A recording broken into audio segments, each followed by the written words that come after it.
Assalamualaikum warahmatullahi wabarakatuh. Perkenalkan, nama saya Novia dari 226C. Di sini saya akan mempresentasikan materi dari kelompok 1, yaitu tentang perumusan masalah, penelitian kualitatif dan kuantitatif. Yang pertama, apa itu sumber-sumber penelitian? Di sini saya akan menjelaskan, yaitu sumber penelitian adalah bisnis data atau informasi yang digunakan untuk menjawab pertanyaan penelitian. Dalam penelitian baik itu kualitatif, yaitu sumber data utama meliputi wawancara yang mendalam, partisipatif, dan analisis dokumen. Sebaliknya, penelitian kuantitatif cenderung sering menggunakan data yang dapat diukur dan dianalisis secara statistik. Sumber data dapat berupa survei dengan kuesioner, struktur data stakeholder dari petugas statistik, dan eksperimen yang dirancang khusus. Pertama, apa itu sumber penelitian dalam penelitian kualitatif?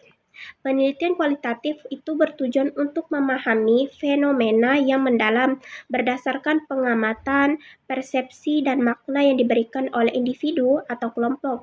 Oleh karena itu, sumber data yang digunakan lebih bersifat naratif, deskriptif, dan ekspresitatif. Sumber data primer dan penelitian kualitatif. Sumber primer dalam penelitian kualitatif diperoleh langsung dan partisipan atau fenomena yang diamati.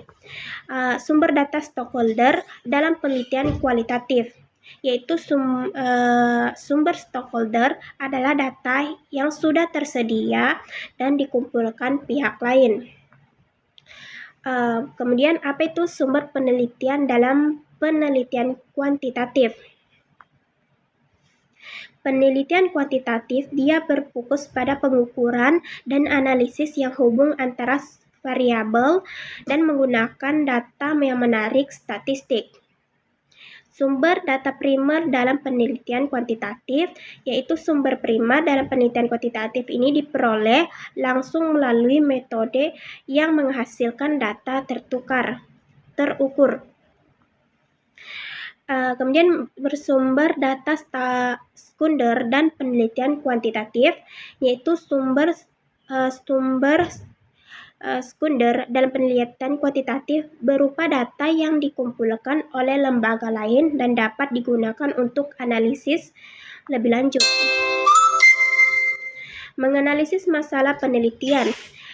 Sugiono mengatakan bahwa masalah penelitian tidak hanya sekedar fenomena yang menarik, tetapi juga harus memiliki kesenjangan penelitian, baik dalam spesifik teori maupun praktik. Selain itu, proses pengalian masalah ini juga dapat dilakukan dengan menggunakan metode deduktif, yaitu dimulai dari teori yang ada lalu diuji dan dipraktik, atau metode teori yang relevan.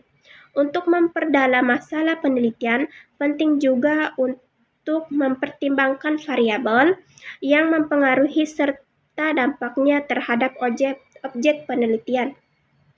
Untuk menggali masalah secara lebih komprehensif sebagai menghasilkan temuan yang valid dan dapat diandalkan dalam dunia bisnis. Berikut ada pula beberapa metode yang dapat digunakan dalam menggali masalah penelitian secara lebih mendalam, yaitu pertama, kita melakukan kajian dan literatur. Kemudian kita melakukan yang namanya diskusi dan praktisi atau akademis. Kemudian kita melakukan observasi lapangan, lalu pengalaman pribadi. Kualitatif masalah penelitian. Kualitas masalah penelitian. Kualitas penelitian yang sangat bergantung pada beberapa dalam masalah penelitian digali dan dikembangkan. Kualitas penelitiannya yang baik harus memenuhi beberapa aspek utama seperti penjelasan rumusan masalah, relasi dalam bidang ilmu, kontribusi terhadap teori dan praktik, serta validasi dan reliabilitas data yang digunakan. Ada beberapa elemen penting dalam kualitas masalah penelitian.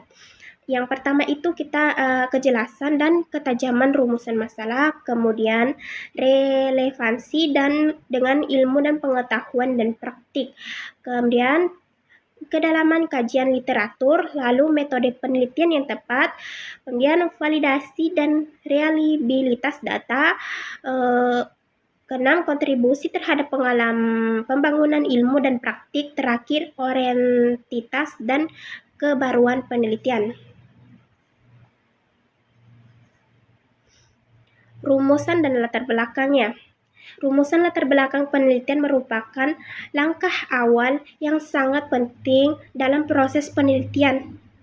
Latar belakang yang baik harus mampu menggambarkan urgensi penelitian, menjelaskan fenomena yang jadi dasar penelitian, serta menunjukkan kesenjangan antara teori yang ada dan realita yang terjadi di lapangan. Dr. Sugiono menekankan bahwa latar belakang penelitian harus dirancang secara sistematis agar mampu membimbing pembaca dan memahami alasan mengapa suatu penelitian perlu dilakukan. Langkah-langkah merumuskan latar belakang. Yang pertama, definisi masalah penelitian. Kedua, mengurangi fenomena atau fakta yang relevan. Ketiga, menelah penelitian terlebih dahulu. Keempat, menunjukkan kesenjangan penelitian. Kelima, menjelaskan urgensi dan kontribusi penelitian. Keenam, merumuskan fokus dan ruang lingkup penelitian. Ketujuh, menghubungkan dengan teori yang relevan. Tujuan manfaat penelitian.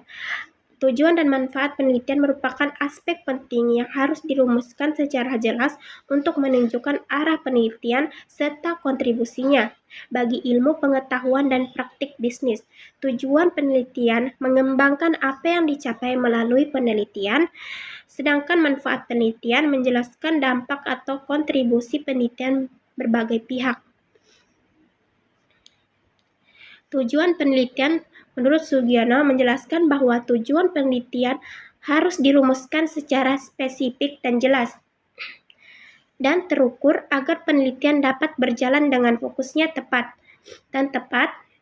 Tujuan penelitian biasanya disusun berdasarkan rumus masalah dan dapat bersifat eksploratif, deskriptif, dan eksplanatif tergantung pada jenis penelitian yang dilakukan, yaitu tujuan eksploratif, tujuan deskriptif, dan tujuan eksplanatif.